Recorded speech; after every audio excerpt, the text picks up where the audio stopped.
11월 이제로 넘어가게 되는데 참 대단한 사람이라는 생각을 말씀을 묵상할수록 이렇게 절실히 느끼게 됩니다. 무엇이 대단하냐 했었을 때 자기의 자랑한 것처럼 교회와 그 예수를 위해서, 예수님을 위해서 온갖 고통과 핍박을 감수하였던 바울, 그리고 자기의 성도들을 위해서, 하나님이 맡기신 영혼들을 위해서 끝까지 헌신하는 것을 포기하지 않았던 바울, 이게 참 대단하고, 또 뿐만 아니라 그럼에도 불구하고 열심을 다했던 이 바울의 대단한 열정, 그것도 대단하지만 저는 이렇게 편지를 써 내려간다는 것 자체가 더 대단한 것 같습니다. 이게 무슨 소리냐면 자기를 탐탁하게 여기지 아니하고, 또 자기를 좋아하지도 않고, 또 자기에 대해서 선의를 갖지도 않은 사람들에게 계속해서 편지를 하고, 또 그들을 또 설득을 하고, 그들을 또 심지어는 찾아가기까지 하는 이런 이 바울의 이 뭐랄까요, 뚝심?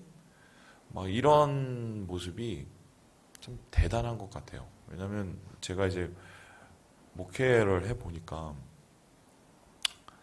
사람이 이렇게 한계치가 있거든요. 그래서 영혼을 품으려고 노력하는 사람이 목사인데, 그죠?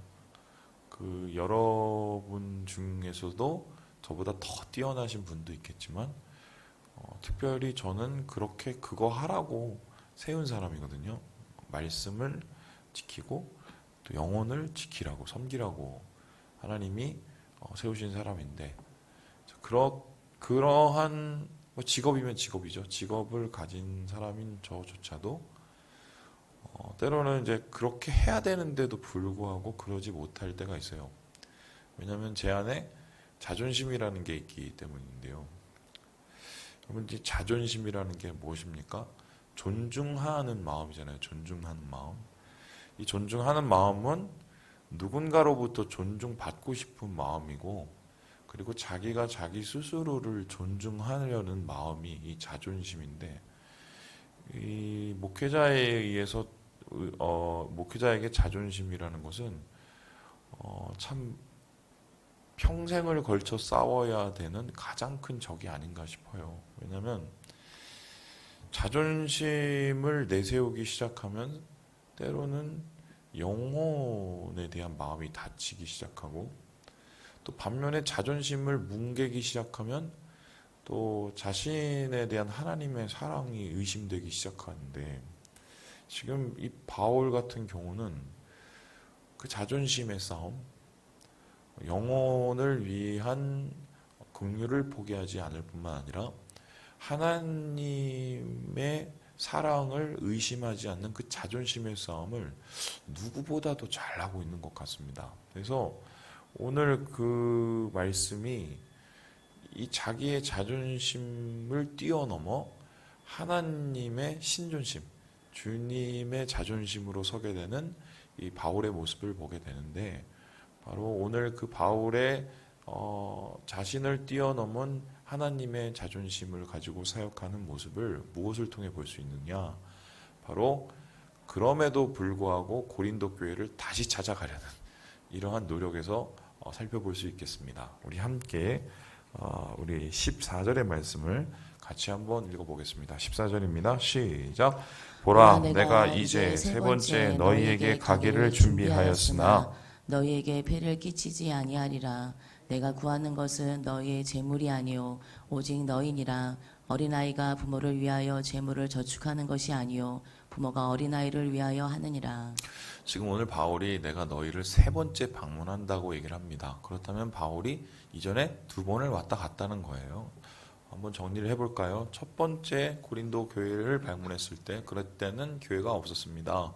전도 여행 중에 고린도에 도착해서 1년 반을 거기에서 유숙하면서 교회를 세운 그 기억, 교회를 만들었던 바울의 첫 번째 방문이었어요. 두 번째 방문은 좀 뼈아픈 방문이었는데 고린도 교회가 타락하고 거짓 교사들에 의해서 교회에 여러 가지의 문제들이 드러났다는 것을 알게 되어서 바울이 급하게 그 교회의 문제를 바로잡고 거짓 교사들로부터 교회를 보호하기 위해서 그 고린도 교회를 향합니다. 그런데 그 고린도 교회를 향했을 때 어떤 일이 일어났습니까? 냉대를 받고 사람들로부터 비난을 받고 그래서 안위감만 못하는 바울에게 있어서는 자존심에 커다란 흉터를 안게 되는 뭐 이런 방문이었어요. 그래서 그 상처가 어느 수준이었냐면 다시 가기가 좀 겁이 나고 두려울 수 있을 수준이었습니다. 그런데 그럼에도 불구하고 지금 바울은 계속적으로 고린도 교회를 향한 마음을 저버리지 않고 고린도 교회를 향해서 다시 가기 위해서 준비를 하고 있습니다. 이거 뭐 좀 대단한 뚝심인데 그러한 수모와 여러 어려움을 당했음에도 불구하고 바울은 계속적으로 그곳에 다시 가서 그들 속에서 제대로 된 복음을 세우고 하나님의 은혜를 다시 확보하기 위해서 지금 고린도 교회에게 방문을 한다고 얘기를 해요. 그런데 이 방문은 상당히 좀 위험한 방문이었거든요. 우리 함께 20절의 말씀을 같이 한번 읽어보겠습니다. 20절의 말씀입니다. 시작.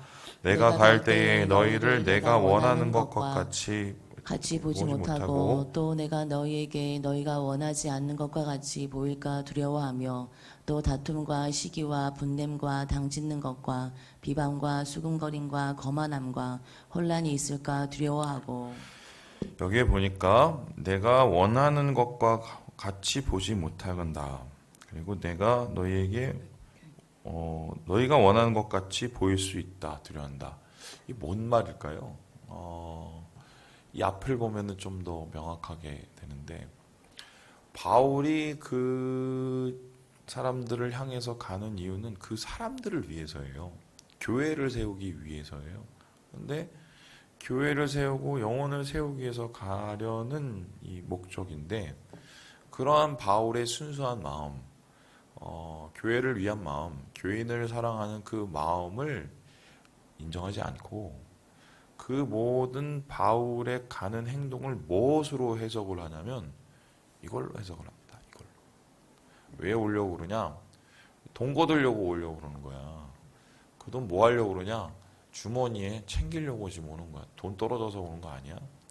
그랬더니 바울이 거기에 대해서 몇 번이고 얘기해요. 나는 절대 돈에 관심이 없다. 내가 너희에게 거두려는 것은 예루살렘 교회를 돕기 위한 그 대기근을 돕기 위한 그런 구제헌금일 뿐이고 그건 너희가 이미 걷겠다고 1년 전에 약속한 거 아니냐. 그거는 디도를 통해서 내서 투명하게 알아서 관리를 해라. 이렇게까지를 얘기했더니 그 다음에 이제 고린도 교회 교인들 중에 일부가 뭐냐면 그게 아니라 이 사람이 다른 의도가 있다라고 해요. 다른 의도가 뭐냐? 다시 와서 자기의 지지 세력을 규합하고 그리고 교회를 다시 자기의 것으로 만들어서 결론적으로 뭐를 벌이려고 해요? 돈을 벌려고 한다. 그러니까 첫째도 돈, 둘째도 돈.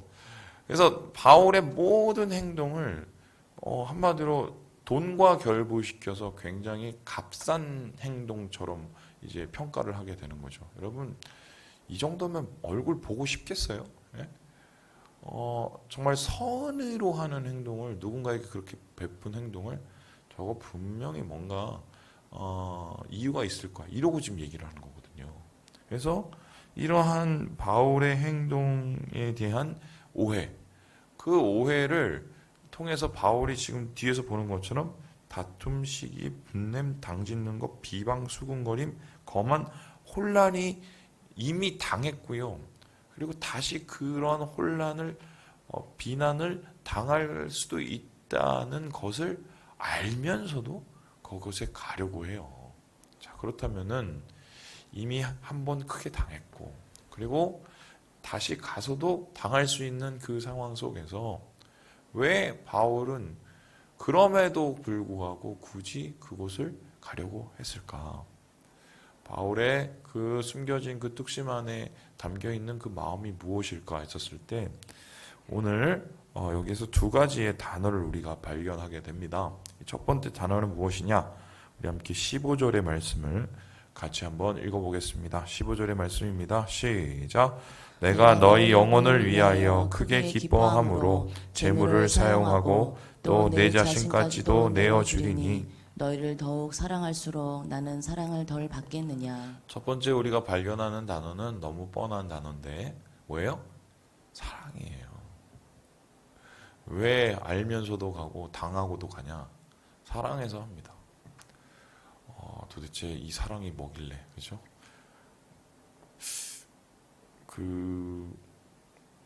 저희 제가 벌써 이사간 지가 1년이 넘었어요. 그 아파트에 옆에가 이렇게 개천이 있어요.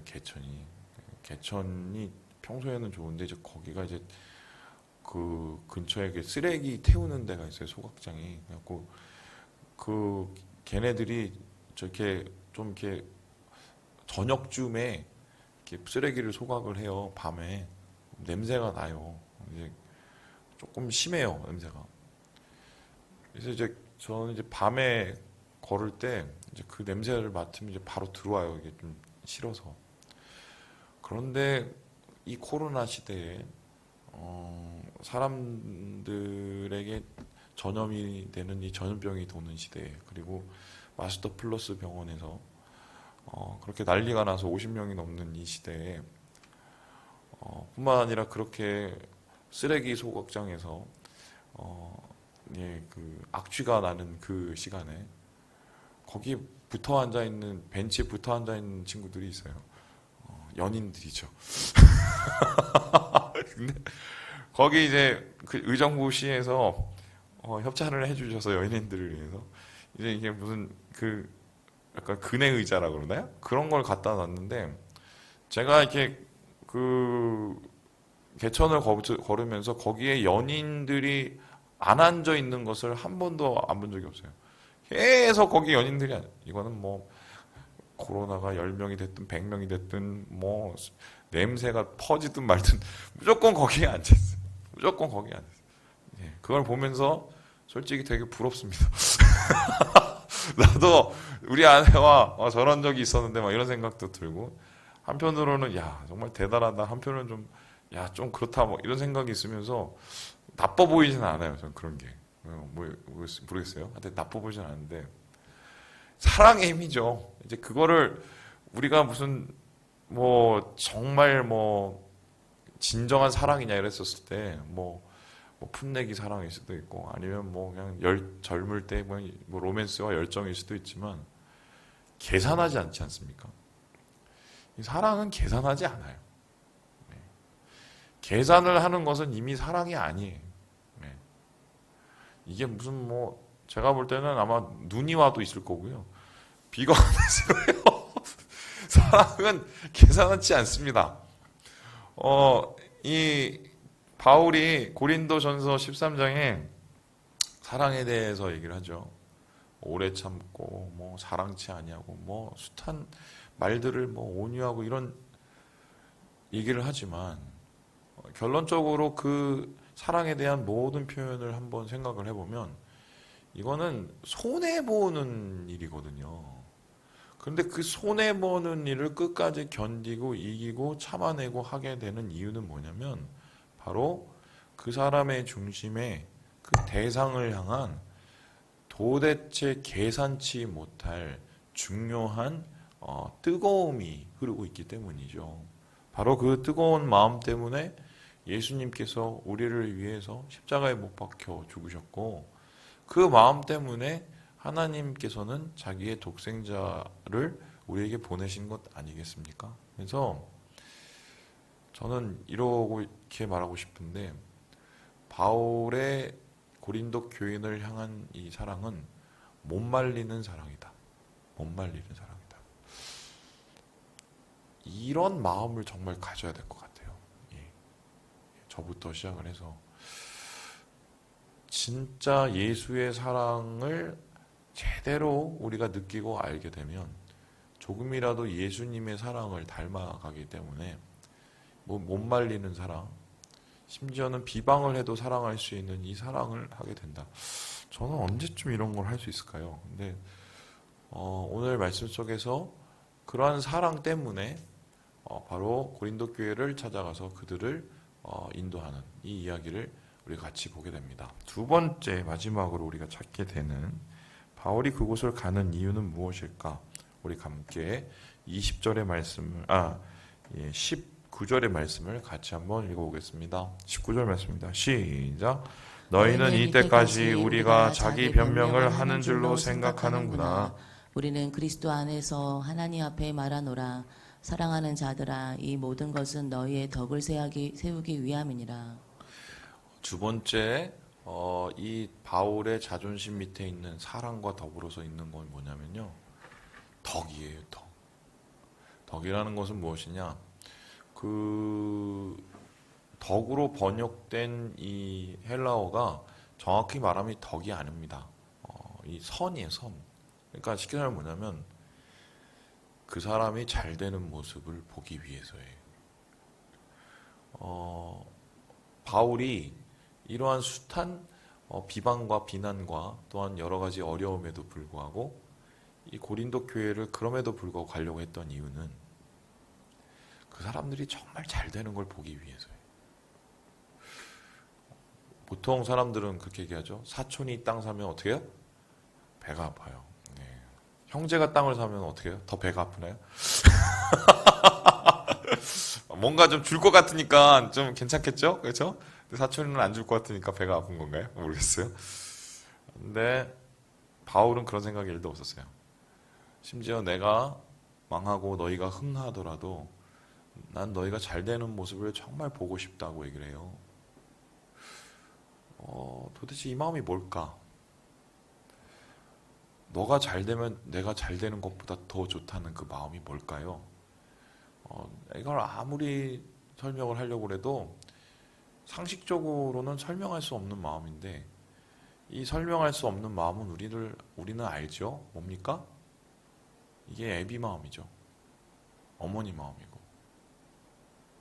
내가 좀 힘들어도 자식 새끼가 잘 되는 거를 보면 그 힘든 게 다 그냥 해소가 되는.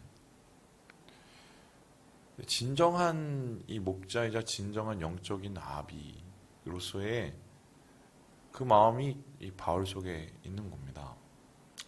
여러분 아마 그런 마음으로 우리 자녀들을 사랑하시겠죠? 그리고 아마 그런 마음으로 교회를 사랑하시기 위해서 노력할 겁니다.